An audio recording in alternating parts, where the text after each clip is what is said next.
आता या अनुकृतीच्या सिद्धांतानंतर आपण साहित्याच्या प्रयोजनाकडे वळू. पहिल्या साहित्य स्वरूप आणि विचार या प्रकरणात आपण पाहिलं होतं. साहित्य म्हणजे काय, काव्य या शब्दाची व्याप्ती, भारतीय विचारवंतांनी सांगितलेल्या साहित्याच्या व्याख्या, पाश्चात्य विचारवंतांनी सांगितलेल्या साहित्याच्या व्याख्या, प्लेटोचा अनुकृतीचा सिद्धांत आणि एरिस्टॉटलचा अनुकृतीचा सिद्धांत. इथं आपलं पहिलं प्रकरण संपलं. दुसऱ्या प्रकरणाला आज आपण सुरुवात करून टाकू, नंतर त्याच्याबद्दल आणखी सविस्तर बोलू. दुसरं जे प्रकरण आहे ते आहे साहित्याची प्रयोजने. आता प्रयोजन म्हणजे काय तर हेतू किंवा उद्दिष्ट. साहित्य निर्मिती करत असताना एक विशिष्ट हेतू हा लेखकाच्या मनाशी असतो किंवा त्याने गृहीत धरलेला असतो. या पद्धतीने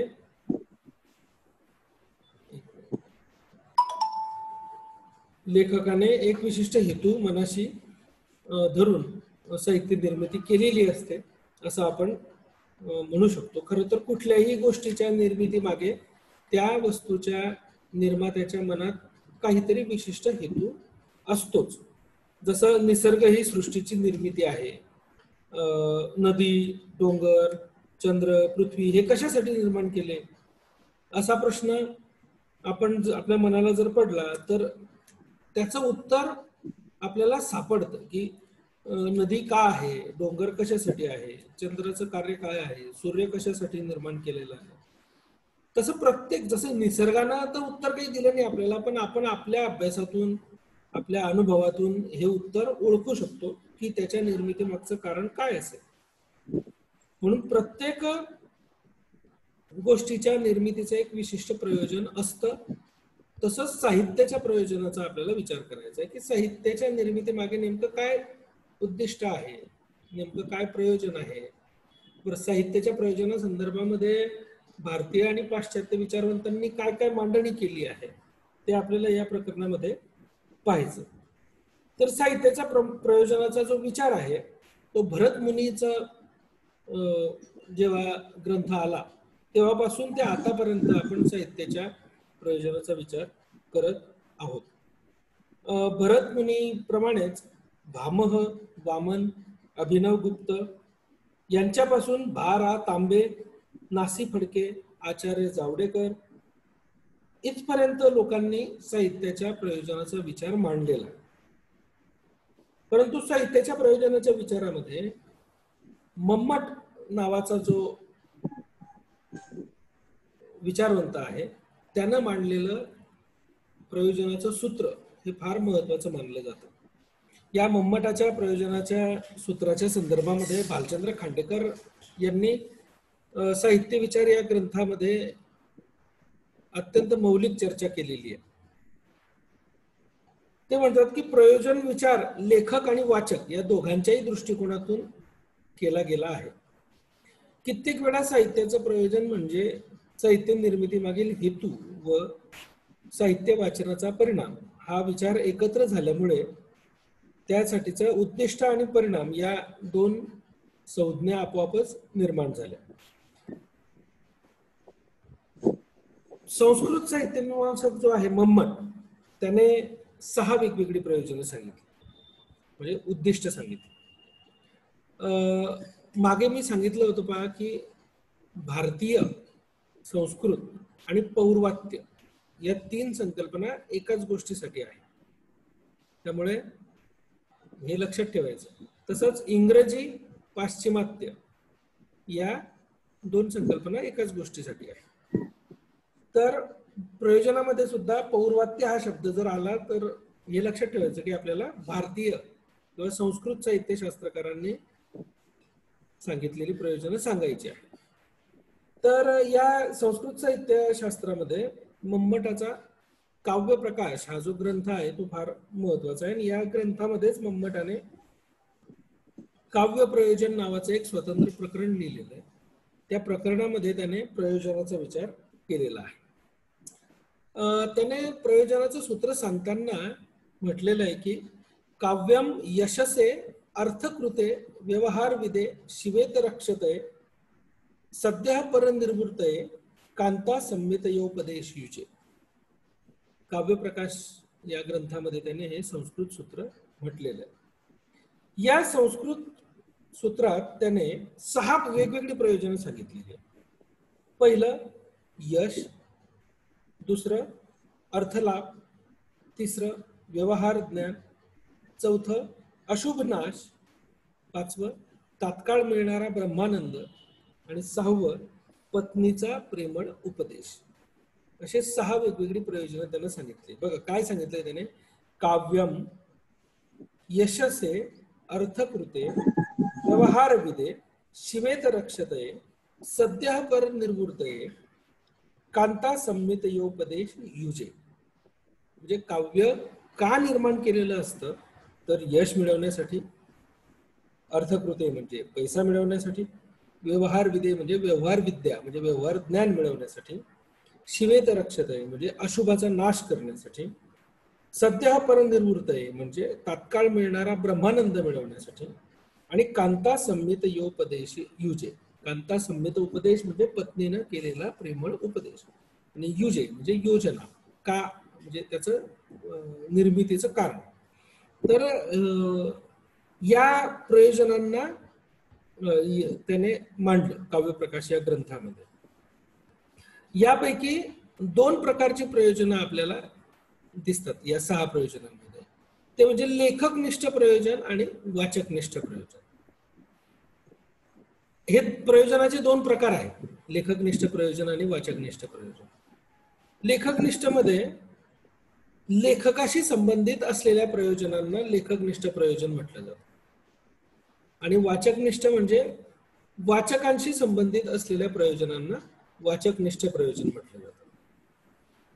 आता लेखकनिष्ठ प्रयोजन कोणते, तर यश, द्रव्यलाभ आणि अशुभ नाश ही 3 लेखकनिष्ठ प्रयोजन,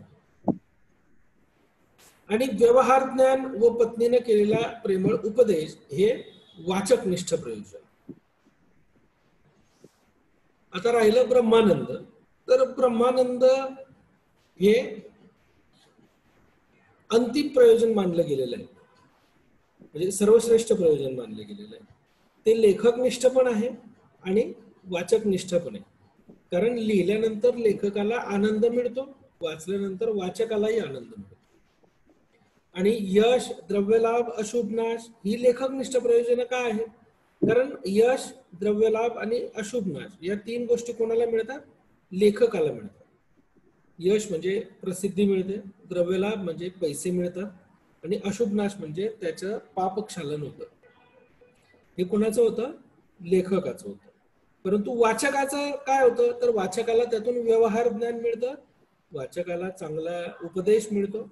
म्हणून वाचकनिष्ठ प्रयोजन ही 2 मानली गेली.